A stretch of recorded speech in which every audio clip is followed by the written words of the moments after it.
लोकसभा सांसद असदुद्दीन ओवैसी ने जुमेरात को दावा किया उनके दिल्ली के घर पर नामालूम बदमाशों ने काली स्याही फेंक दी है।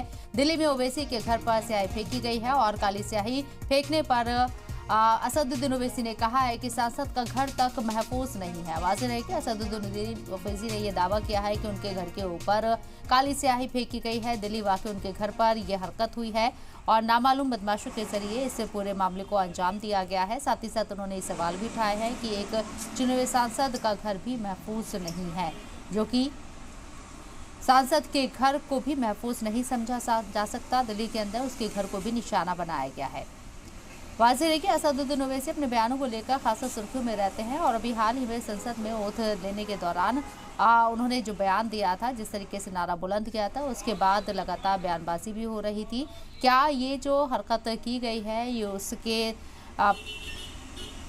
उसको देखते हुए जवाब दिया गया है या फिर ये नाराजगी जाहिर की गई है? हालांकि यहाँ असदुद्दीन ओवैसी ने वाज़ेह तौर पर कहा है कि एक सांसद का घर भी महफूज नहीं है, ये उन्होंने सवाल उठाए हैं।